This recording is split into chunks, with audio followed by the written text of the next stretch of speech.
എന്റെ കൂടെ ഇപ്പൊ നിൽക്കുന്നത് മുഹമ്മദ് ദിൽഷാദ് ആൻഡ് ജുമേല ദിൽഷാദ് ആണ്. Muhammad Dilshad is the CEO of Matajar group. Matajar group കഴിഞ്ഞ 15 വർഷത്തിലേറെയായി മിഡിൽ ഈസ്റ്റിൽ വളരെ സക്സസ്ഫുൾ ആയി കുറെ ഫാക്ഷൻസ് ഓഫ് ഇൻഡസ്ട്രീസിൽ വർക്ക് ചെയ്യുന്നു. Whether it be forex, commodities, leasing and renting cars, അങ്ങനെ കുറെ സംഭവങ്ങൾ. പക്ഷെ ഇന്ന് ഇവിടെ നിൽക്കുന്നത് മോംസ് ആൻഡ് വൈഫ്സ് എന്ന വളരെ പൈനിയറിംഗ് ആയ ആൾക്കാർക്ക് അവരുടെ സ്വപ്നങ്ങളിലേക്ക് ലോഗിൻ ചെയ്യാൻ പറ്റുന്ന ഒരു ആപ്പുമായിട്ടാണ് മോംസ് ആൻഡ് വൈഫ്സ് അല്ലേ. അതിന്റെ പേര് തന്നെ വളരെ വളരെ യുണീക്ക് ആണ്. സോ എനിക്ക് ആദ്യം അറിയേണ്ടത് ഇതിന്റെ ഉത്ഭവം, ഇതിന്റെ തുടക്കം എവിടെയായിരുന്നു ദിൽഷാദ്? ഇങ്ങനെ തുടങ്ങാനേ ആദ്യം തന്നെയുള്ള കാരണം എന്ന് പറഞ്ഞാൽ ഞങ്ങൾ ഫസ്റ്റിൽ തന്നെ ഞങ്ങൾ ആദ്യമുള്ള ഫൈറ്റ് എന്ന് പറഞ്ഞാൽ ഇവർക്ക് ഓസ്ട്രേലിയക്ക് ഷിഫ്റ്റ് ആവണം, ന്യൂസിലാൻഡിലേക്ക് ഷിഫ്റ്റ് ആവണമെന്നൊക്കെ പറഞ്ഞു. അപ്പൊ ഞാൻ പറഞ്ഞു ഈ ജോലി ഞാനാണെങ്കിൽ അല്ലൈൻ ഇവിടെ നിന്ന് ഞങ്ങൾ 1.5 മണിക്കൂർ ട്രാവൽ ഉണ്ട് അല്ലൈൻ. ഡെയിലി ഞാൻ അല്ലൈന്ന് വന്നോണ്ടിരിക്കുകയാണ്. ഞാൻ നേരം വൈകുന്നത് പ്രശ്നമാണ്, ഈ കാര്യങ്ങളൊക്കെ പ്രശ്നമാണ്. അപ്പോൾ ഒരിക്കലും ചോദിക്കുകയാണ് ഈ ജോലി ഞാൻ കളഞ്ഞിട്ടൊന്നും ഇങ്ങോട്ട് വരുമെന്ന് ചോദിച്ചപ്പോൾ എന്നോട് പറഞ്ഞു ജോലി കളഞ്ഞാൽ ജോലി ഇല്ലാത്ത പോലെ ബുദ്ധിമുട്ട് പറഞ്ഞാൽ മനസ്സിലാവില്ല എന്ന് അതെ ജുമേൽ പറയുന്നത് വെച്ചാല് പിന്നെ ഈ ഒരു 100 രൂപക്ക് വേണ്ടിയിട്ട് എൻ്റെ അടുത്ത് ചോദിച്ചാൽ അങ്ങനെ ഉണ്ടാവും. ആ ഒരു ഫീല് ഒന്ന് തിരിച്ച് ചിന്തിച്ച് നോക്കിയാൽ മതി.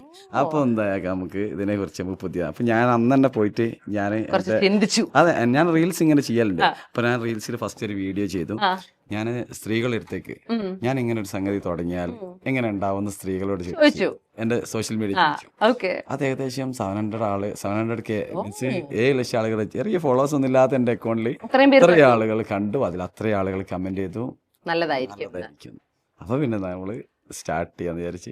വേറൊരു കഥ കൂടി, ഞാൻ തിരിച്ച് വീട്ടിലെത്തി വീഡിയോ ഭയങ്കര വൈറലായിരുന്നു. ഞാൻ പറയാം, വീഡിയോ ഭയങ്കര വൈറലായതിനു ശേഷം ഞാൻ നൈറ്റ് ഷിഫ്റ്റ് കഴിഞ്ഞ് വരികയാണ്. ഞാൻ ആകെ ടെൻഷൻ അടിച്ചു. ഇത് കുറെ വൈറലായി, 700K ആൾക്കാർ കണ്ടു, അതും വുമൻസിന് ജോലി തരാ എന്നുള്ളൊരു ഹോപ്പെല്ലാം ഇങ്ങനെ കൊടുത്തു. അപ്പൊ ഞാൻ പറഞ്ഞു തമാശക്ക് ഫോളോവേഴ്സിന് ഉണ്ടാക്കാൻ വേണ്ടി ഡയലോഗ് അടിക്കരുത്. കാരണം ഞാനൊരു വുമണല്ലേ, അപ്പൊ ഒരുപാട് പ്രതീക്ഷകളോട് ഇവര് കാണുന്നുണ്ട്. അതൊരു ഒരുപാട് പേര് കമന്റിൽ ഭയങ്കര സപ്പോർട്ടാന്ന് പറഞ്ഞു. അപ്പൊ ഞാൻ പറഞ്ഞു ഇവരെ ക്യാമറാമാൻ റാസിക്കും ഉണ്ട്, നിങ്ങൾ റാസിക്കും കൂടെ കൂടിയിട്ട് ഇത് ഫോളോവേഴ്സിന് കൂട്ടാനുള്ള പരിപാടിയാണെങ്കിൽ നടക്കൂല. കാരണം ഞാൻ ഒരിക്കലും സമ്മതിക്കൂല. ഇത് പ്രൂഫ് ചെയ്ത് കാണിക്കണം ഇങ്ങനെ പറ്റുന്നു. പക്ഷെ മാഷാല്ലാ ഇന്ന് എന്ത് പ്രൂഫ് ചെയ്തു, വളരെ ഹാപ്പിയാണ്. ഇത് ചെയ്തപ്പോ തന്നെ പിന്നെ ഇത് നേരത്തെ നമ്മളെ തോട്ടിലുണ്ട്. എങ്ങനെ എംപവർ ചെയ്യും നമുക്ക് അറിയൂല. ഇ കൊമേഴ്സ് ഉണ്ടാക്കി കഴിഞ്ഞാൽ അവിടെ ലോജിസ്റ്റിക്. എന്നെ ഇതിൻ്റെ ഇടയ്ക്ക് ഒരാൾ വിളിച്ചിട്ട് ഇതിൻ്റെ ഇടയ്ക്ക് എന്നോട് പറഞ്ഞു ഞങ്ങൾ US-ലാണ്, അപ്പൊ അവിടെ ഞങ്ങൾക്ക് ഇങ്ങനെ ഈ കേരള ഐറ്റംസ് ഫുഡുകൾ ഞങ്ങൾക്ക് ഉണ്ടാക്കാൻ അറിയാം, എവിടെ സെല്ല് ചെയ്യും ദിൽഷാദ്, എവിടെ ഇങ്ങനെ ഒരു ബിസിനസ് സ്റ്റാർട്ട് ചെയ്യണം. അപ്പൊ ഞാൻ ആലോചിച്ചു അവർക്ക് വീട്ടിൽ നിന്ന് ഉണ്ടാക്കാൻ പറ്റിയ സംഗതിയല്ലേ. അതേപോലെ ഇപ്പൊ അടുത്ത് എൻ്റെ അടുത്ത് ഒരു സ്ത്രീ പറഞ്ഞത് എന്ന് പറഞ്ഞാൽ എൻ്റെ അടുത്ത് ബൈക്ക് ഉണ്ട് കേട്ടോ, ഞാൻ ഈ ഒരു ലൊക്കേഷൻ പറഞ്ഞു, ഏതോ ഒരു ലൊക്കേഷൻ പറഞ്ഞു, എൻ്റെ അടുത്ത് ബൈക്ക് ഉണ്ട്, കുട്ടികൾ പോയി കഴിഞ്ഞാൽ ഞാൻ ഫ്രീ ആണ്, എന്തെങ്കിലും ഈ ലൊക്കേഷനിൽ അതെ. ഇങ്ങനെ ഓരോ ആളുകൾ തയ്യാറായി വരുന്നത് കണ്ടു നെറ്റ്വർക്ക് ബിൽഡ്. അപ്പൊ പിന്നെ നമ്മള് ആപ്പ് ബിൽഡ് ചെയ്തതിനു ശേഷം എന്റെ IT ഹെഡിനോട് ചോദിച്ചറിയാം, ഓരോ ദിവസവും സ്ത്രീകൾ പറഞ്ഞതിനനുസരിച്ചാണ് അവർ ഡെവലപ്പ് ചെയ്തുകൊണ്ടിരിക്കുന്നത്. Wonderful way. I must tell you, ജീവിതത്തിൽ ഈ നെറ്റ്വർക്കിംഗിന്റെ പവർ നമ്മൾ ഒരു പക്ഷേ കണ്ടുപിടിച്ചത് സോഷ്യൽ മീഡിയയിൽ നിന്ന് തന്നെയാണ് അല്ലെ.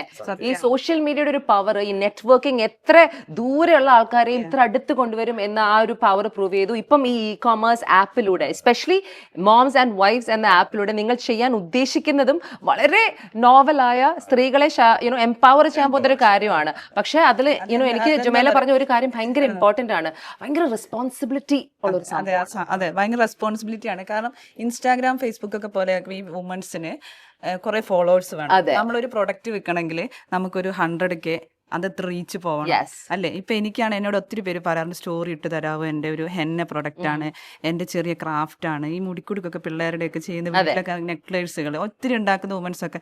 അപ്പൊ ഞാൻ ഇട്ട് കൊടുക്കാറുണ്ട്. പക്ഷെ അത് അവർക്കൊരു നമുക്ക് പാവം തോന്നും, അവർക്ക് ഇത്ര ഫോളോവേഴ്സ് ഇല്ലാത്തത് കൊണ്ടല്ല, റീച്ച് കിട്ടില്ല. പക്ഷെ ഇത് അങ്ങനെയല്ല, മാംസം വൈബ്സ് എന്ന് പറഞ്ഞാൽ റീച്ച് കിട്ടും അവർക്ക്, അതിലൂടെ സെല്ല് ചെയ്യാം അവർക്ക്.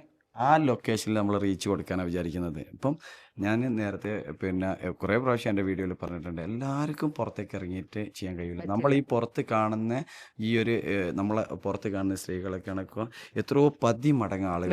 കാരണം എനിക്ക് പേഴ്സണൽ മെസ്സേജിൻ്റെ എക്സ്പീരിയൻസ് ആണ്, നമ്മളെ ഫാമിലിയിലുള്ളതിനേക്കാളും എക്സ്പീരിയൻസ് പേഴ്സണലായിട്ട് ഓരോ ആളുകൾ മെസ്സേജ് അയക്കുക, ഇങ്ങനെ അതിനോ ഹസ്ബൻഡിന് ജോലി പോയി തിരിച്ചു വന്നു, ഞങ്ങൾ രണ്ടുപേർക്കും ഇതാണ്, വീടില്ല, വാടക, ഇങ്ങനെ ഭയങ്കര പ്രശ്നങ്ങളാണ്. അവരൊക്കെ റെഡിയാണ് എന്തെങ്കിലും എന്തെങ്കിലും ചെയ്യാൻ, പക്ഷെ അവർക്ക് ആർക്കും സോഷ്യൽ മീഡിയയിൽ പോയിട്ട് അവർക്ക് വീഡിയോ ഒന്നും ചെയ്യാൻ അറിയൂല. എങ്ങനെ ഫോളോവേഴ്സിനെ ഉണ്ടാക്കുക ചോദിച്ചു, ഫോളോവേഴ്സ് എങ്ങനെ ഉണ്ടാക്കാന്നൊക്കെ ചോദിച്ചിട്ട് എന്നെ മെസ്സേജ് അയക്കും.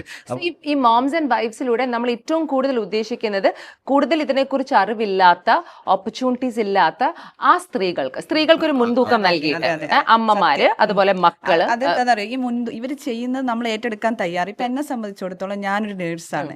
എനിക്ക് ഈദ് വരുമ്പോഴൊക്കെ ഞാൻ ബിസിയാണ്. അപ്പൊ എനിക്ക് ഈ ഹോം മെയ്ഡ് ഫുഡിനോടൊക്കെ എനിക്ക് ഉണ്ടാക്കി തരട്ടെ, ഞാനിപ്പോ അല്ലെങ്കിൽ എനിക്ക് കുറച്ച് നെയ്യപ്പം ആരെങ്കിലും ഉണ്ടാക്കി തന്നാൽ ഞാൻ അവർക്ക് പേയ്മെന്റ് കൊടുക്കുക, എനിക്കത് പ്രശ്നമുള്ള കാര്യമല്ല. അങ്ങനെ വർക്കിംഗ് വുമൻസിനും ഇപ്പം വീട്ടിലുള്ള ഓർഗാനിക് വെജിറ്റബിൾ ആണെങ്കിൽ ഇപ്പൊ എൻ്റെ ഉമ്മ ഒത്തിരി പയറ്, ചീര ഇതെല്ലാം ഉണ്ടാക്കുന്നുണ്ട്. അവർക്ക് ആ ഏരിയയിലുള്ള ആർക്ക് കൊടുക്കാൻ ഉമ്മയ്ക്ക് ഒരു സോഴ്സ് അല്ലേ ഇതൊക്കെ. ഫ്രീ കൊടുക്കുന്നതിന് ഒരു ലിമിറ്റ് ഉണ്ടല്ലോ. രഞ്ജിന് എന്റെ വീട്ടിൽ വന്ന് എന്റെ ഉമ്മന്റെ ബിരിയാണി വളരെ ഇഷ്ടമെന്ന് പറഞ്ഞു. ഞാൻ എന്ന് ആ ഒരു കാര്യം നമുക്ക് ഏണിംഗ് ആക്കാം. ഫോർ എക്സാമ്പിൾ എന്റെ വീട്ടിൽ എന്റെ അമ്മ പച്ചക്കറി തോട്ടമുണ്ട്. അവിടെ എക്സ്ട്രാ വരുന്ന പച്ചക്കറി തോട്ടമൊക്കെ ഞാൻ ഈ ആപ്പിൽ വന്നാൽ ചെയ്യാൻ പറ്റുമോ? തീർച്ചയായും ജസ്റ്റ് പോസ്റ്റ് ചെയ്താൽ മതി. ജസ്റ്റ് പോസ്റ്റ് ചെയ്യാം. ആ ചുറ്റുവട്ടത്തുള്ള ആളുകൾക്കൊക്കെ ഇൻകാവും. അതായത് അമ്മക്ക് ഓർഗാനിക് വെജിറ്റബിൾ കഴിക്കാൻ എന്റെ ഉമ്മ ചെയ്യുന്ന ഒരു പരിപാടിയാണത്. വീട്ടില് പയറുണ്ടാക്കുന്നുണ്ട്, ചീര ഉണ്ടാക്കുന്നുണ്ട്. ഞാനത് ഇന്നലെ ചിന്തിച്ചൊരു കാര്യമാണ്. എന്റെ ഉമ്മയ്ക്ക് അത് യൂസ്. എന്നിട്ട് ഞാൻ അമ്മയുടെ എപ്പോഴും പറയാം, അമ്മ ഇത്രയും പാവയ്ക്ക ആര് കഴിക്കാനാ?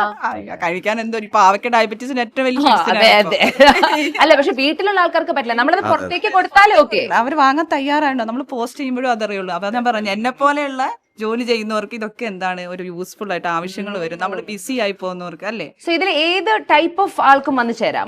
175ഓളം സ്കില്ലുണ്ട്. ഇന്ന് മുതൽ ഞാൻ പറയുന്നത് കേരളത്തിലെ എല്ലാ അമ്മമാരോടും അതേപോലെ ഭാര്യമാരോടും എല്ലാവരോടും അതേപോലെ സ്ത്രീകളോടും ഒക്കെ ഞാൻ പറയുന്നതെന്ന് പറഞ്ഞാൽ, ഇന്ന് മുതൽ നിങ്ങൾ ചിന്തിച്ച് തുടങ്ങി എനിക്ക് എന്ത് ചെയ്യാൻ പറ്റും. ഞാൻ ഉണ്ടാക്കുന്ന ഫുഡിലാണോ എനിക്ക് സ്കില്ലുള്ളത്, ഞാൻ ഉണ്ടാക്കുന്ന വീട്ടിലെ തോട്ടത്തിലാണോ, ഇനി പെറ്റ്സിലാണോ എനിക്ക് സ്കില്ലുള്ളത്. നിങ്ങളെടുത്ത് പെറ്റ്സ് ഫുഡ് മെയിൻ ആയിട്ട് ഡെഫിനറ്റ്ലി അറിയാം. വീട്ടിലുള്ള ഞങ്ങൾ ഓഫീസ് എടുക്കുന്നത് ഷെയ്ഖ് സയ്യിദ് റോഡിലാണ്. അടുത്ത് മലയാളി ഒരു റെസ്റ്റോറൻറ്റും ഇല്ല. വളരെ ചെറിയ 1-2 റെസ്റ്റോറൻറ്റുകളുണ്ട്. അവർ വെക്കുന്ന ഫുഡിൻ്റെ നമ്മളായിട്ട് വളരെ വ്യത്യാസമുണ്ട്. അപ്പം ഞാൻ എപ്പോൾ വിചാരിക്കലുണ്ട്, ഈ തൊട്ടടുത്തുള്ള ബിൽഡിങ്ങിലൊക്കെ ചിലപ്പോൾ മലയാളികൾ താമസിക്കുന്നുണ്ടാവും. അവർ ആ ഫുഡ് ഒരു 10-20 ഫുഡ് ഞങ്ങളെ മറ്റേ ഓഫീസിലേക്ക് മെസ്സായിട്ട് സപ്ലൈ ചെയ്യണം. എന്ത് രസമായിരിക്കും അത് കഴിക്കാൻ. ഡെയിലി വീട്ടിൽ നിന്ന് വരുന്ന അതൊരു ബിസിനസ് പോലെയാണ് നിങ്ങളുടെ എത്തുന്നതും അവർക്കൊരു വരുമാനവും. ഞാൻ ഇപ്പോൾ പറയുന്നുണ്ട്, നമ്മളെ ഈ മെയിനായിട്ട് ദുബായിലൊക്കെ ഞങ്ങളിപ്പം ഫേസ് ചെയ്യുന്ന ഡൗൺ ടൗൺ ഏരിയ, അതായത് ദുബായിൻ്റെ മെയിൻ ഏരിയ, നമ്മളെ ഹേർട്ട് ഓഫ് ദുബായ് എന്ന് പറയുന്ന ബുർജ് ഖലീഫൊക്കെ ഉള്ളത്, അവിടെയൊക്കെ എല്ലാ ഓഫീസിലും എല്ലാവരും അവരെ ഫുഡ് കഴിക്കാൻ ബുദ്ധിമുട്ടാണ്. ഞങ്ങൾ പല പ്ലാനും ഞങ്ങൾ നോക്കിയിരുന്നു. മത്താജർ മെസ്സ് എന്ന് പറഞ്ഞിട്ട് ഞങ്ങൾ സ്റ്റാർട്ട് ചെയ്തിരുന്നു. പല സംഭവം ഇതിന് മുമ്പ് ട്രൈ ചെയ്തു. പക്ഷെ അതൊന്നും ഞങ്ങൾക്ക് ലോജിസ്റ്റിക് ഓപ്പറേഷൻ പറ്റുന്നില്ല. ഇതിലിപ്പോൾ നമ്മൾ ലോജിസ്റ്റിക് നമുക്കില്ല. അപ്പോൾ പിന്നെ അതേപോലെ തന്നെ സ്പെഷ്യലായിട്ട് പറയേണ്ടത്, ഇത് ഫ്രീ ആണ് ആപ്പ്. ഈ കേരളത്തിൽ പറയുമ്പോൾ നിങ്ങൾ ഇവരെ ഒരു രീതിയിലും ചാർജ് ലോഗിൻ ഇല്ല, ക്രിയേഷൻ അക്കൗണ്ട് ഒന്നുമില്ല. ഇനി രഞ്ജിനി എന്റെ ഉമ്മന്റെ അടുത്തൊന്ന് ബിരിയാണി വാങ്ങിച്ചാലും രഞ്ജിനിയും ഉമ്മയായിട്ട് ഡീൽ ചെയ്തോളാം. ഞങ്ങൾ അതിന്റെ അകത്തുനിന്ന് കമ്മീഷൻ ഇല്ല, ഒന്നുമില്ല. അത്ര ഫ്രീ ആയിട്ട് കൊടുത്തത്. അപ്പൊ നമുക്കൊരു ചോദ്യം സ്വാഭാവികമായിട്ട് ആൾക്കാരിൽ നിന്നും വരും, അപ്പൊ നിങ്ങൾ എവിടുന്ന കാശ് ഉണ്ടാക്കുന്നത്? ഞങ്ങള് സാധാ ചാനലൊക്കെ പോലെ ഞങ്ങൾക്ക് B2B നല്ല എന്താ പറയാ വേറെ ബിസിനസ് ഉണ്ടെന്നല്ലേ? ഞങ്ങൾക്ക് വേറെ ബിസിനസ് ഉണ്ട്. അത് മാത്രല്ല, ഇത്രയും ആളുകൾ വരുന്ന ഒരു പ്ലാറ്റ്ഫോമിൽ നമ്മളെ മലയാളികൾക്കുള്ള നമ്മൾ വളരെ സിമ്പിൾ ആയിട്ട് പറഞ്ഞാൽ മസാല പൗഡറോ ഇനി ദോശമാവോ ചുരിദാർ അല്ലെ, നമ്മള് ഡ്രസ് ലിപ്സ്റ്റിക്കിന്റെ ബ്രാൻഡിനൊക്കെ എവിടെയെങ്കിലും പരസ്യം ചെയ്യണ്ട. ഡയറക്റ്റ് ടു കിച്ചൺ അല്ലേ. Good. I think that's A very interesting model. Because ഏറ്റവും കൂടുതൽ ആൾക്കാർ ചിന്തിക്കുന്നത് ഇതിൽ നിങ്ങൾ എവിടെയാണ് കാശ് ഉണ്ടാക്കുന്നത്, അത് നമുക്ക് വളരെ ക്ലിയർ ആക്കി തന്നിട്ടുണ്ട്. സോ മോംസ് ആൻഡ് വൈഫ്സ് എന്ന് പറഞ്ഞ ഈ പേരിടാൻ കാരണവും ഏറ്റവും കൂടുതൽ ഒരു എംപവർമെന്റ് ഇവർക്കാണ് ആവശ്യമെന്ന് തോന്നലാണ് ആവശ്യം. കാരണം ബാക്കിയുള്ളവരൊക്കെ അവർക്ക് സ്പെഷ്യലായിട്ട് വർക്ക് ചെയ്യാനും എല്ലാത്തിനും ഫ്രീഡം ഉണ്ട്. ഇവർ ഫ്രീഡം എന്ന് പറയുന്നത് ഒരു ഹസ്ബൻഡ് പിടിച്ചു വെക്കുന്നുള്ളതല്ല, ഇത് അവരെ സിറ്റുവേഷനാണ്. ചിലപ്പോൾ ഉമ്മാക്ക് വയ്യാണ്ടായിട്ട് ചിലപ്പം വൈഫ് വീട്ടിലിരിക്കേണ്ടി വരും, ഹസ്ബൻഡ് ജോലിക്ക് പോകേണ്ടി വരും. പിന്നെ അതേപോലെ കുട്ടികൾ ഉണ്ടായതിനു ശേഷം ഇവരെപ്പോഴാണ് ചിന്തിച്ചു തുടങ്ങുന്ന അറിയാവും, ഈ കുട്ടികളും ഇവരൊക്കെ ഒന്ന് വലുതായി ഒരു സേർട്ടൺ ടൈം എത്തുമ്പം ഇവർ ഒറ്റപ്പെടും. ഈ ഒറ്റപ്പെടുമ്പോഴാണ് ഇവർക്ക് തിരിച്ച് ജോലിക്ക് പോകണമെന്നും, അതേപോലെ അമ്മക്ക് വയ്യാതാകുന്ന നേരം ഹസ്ബൻഡിനോടൊരു പൈസ ചോദിക്കാനുള്ള മടി, അച്ഛനും അമ്മക്കും വയ്യാതാകുന്ന നേരം ഇവിടുന്ന് പൈസ ചോദിച്ചിട്ട് അവിടേക്ക് കൊടുക്കുന്ന നേരമൊക്കെയാണ് ഇവർ ആലോചിക്കുക, ഓ ഞാൻ പഠിച്ചിരുന്നല്ലോ എന്ന്. എനിക്ക് ബെറ്റർ ആയനെ. അതെ അതെ അപ്പൊ ജുമേലയ്ക്ക് ഇപ്പൊ ഐ തിങ്ക് ഈ മോംസ് ആൻഡ് വൈഫ്സ് ആപ്പിന്റെ തുടക്കം ജുമേലയുടെ ആ ഒരു യുനോ ഒരു ക്വസ്റ്റ്യൻ തന്നെയാണ്. ഞാൻ പോകാൻ ഉദ്ദേശം ചെയ്തിരുന്നു ഓസ്ട്രേലിയ. എന്റെ ഫ്രണ്ട്സ് എല്ലാം പോകുന്നുണ്ട്. ഞാൻ നേഴ്സായിട്ട് വർക്ക് ചെയ്തു അല്ലെങ്കിലാണ്. അപ്പൊ എന്റെ ഫ്രണ്ട്സ് എല്ലാരും പോവാ. ഒരു 2 പേരും കണ്ടോ 11 പേരില് പോവാത്തേ ഉള്ളൂ. അപ്പൊ ഞാൻ അപ്പോഴേ ഞാൻ പറഞ്ഞു, ഞാൻ പ്രിപ്പയർ ആയിരുന്നു എക്സാം ഒക്കെ എഴുതാൻ വേണ്ടി. പക്ഷെ ദിൽഷാദക്ക് അത് ഓൾറെഡി അത് എത്ര വർഷം മുമ്പായിരുന്നു അത്? ഒരു 2 വർഷം മുന്നേ. ഓക്കെ, ഇനി പോവോ? ഇല്ല, ഇനിയിപ്പോ പോകാൻ പറ്റില്ല, ലോക്കായില്ലേ. ലോക്കായി. ഇനി മോംസ് ആൻഡ് വൈഫ്സ് എന്ന ആപ്പ് ഡെഫിനറ്റ്ലി ഒരു ഗ്ലോബൽ ഫിനോമിനൻ ആയി മാറട്ടെ. തീർച്ചയായിട്ടും വളരെ ബ്യൂട്ടിഫുൾ ആയിട്ടുള്ള ഒരു ഏരിയയിലാണ് നിങ്ങൾ എത്തി നിൽക്കുന്നത്. അത് മാത്രമല്ല വളരെ മലയാളികൾക്ക് മാത്രമുള്ള ആപ്പാട്ടോ. അതെ, മലയാളി കമ്മ്യൂണിറ്റിക്കുള്ള ആപ്പ്. മലയാളി സ്ത്രീകൾക്ക് പെർട്ടിക്കുലർലി മോംസ് ആൻഡ് വൈഫ്സിന്, പക്ഷെ അവർക്ക് മാത്രമല്ല എല്ലാ സ്ത്രീകൾക്കും എല്ലാ മലയാളികൾക്കും ഈ ഒരു ആപ്പിൽ വന്ന് ചേരാം. അവരെയാണ് ഏറ്റവും കൂടുതൽ മനസ്സിൽ വെച്ച് മുൻതൂക്കം നൽകിയിട്ട് ഈ ആപ്പ് ഡെവലപ്പ് ചെയ്തിരിക്കുന്നത്. പക്ഷെ ഇതിന്റെ ഡെവലപ്മെന്റിന്റെ തുടക്കം ഒരു കുടുംബത്തിലെ ഒരു ഭാര്യ ഭർത്താവിന്റെ ഒരു ആർഗ്യുമെന്റിൽ നിന്നാണ് എന്ന് ആലോചിക്കണം. വളരെ പേഴ്സണലായ ഒരു എക്സ്പീരിയൻസിൽ നിന്നും തുടങ്ങിയ ഈ ഒരു ആപ്പ് ഇന്ന് എത്തി നിൽക്കുന്നത് അതിന്റെ ഒരു മെഗാ ലോഞ്ചിലാണ്. ചെറിയൊരു ലോഞ്ച് ഒന്നും അല്ല, ഒരു ഫിലിം അവാർഡ് പോലത്തെ ഒരു ലോഞ്ച് തന്നെയാണ്. ഇപ്പൊ ഞങ്ങൾ എല്ലാവരും ഇവിടെ എത്തിയിട്ടുണ്ട്. അതുപോലെ പിന്നെ ഞാൻ പറഞ്ഞു വന്നതെന്ന് വെച്ചാല് ഈ ഇത്രയും ആളുകളിലേക്ക് ചെറിയൊരു സമയം കൊണ്ട് നമുക്ക് എത്താൻ പറ്റി.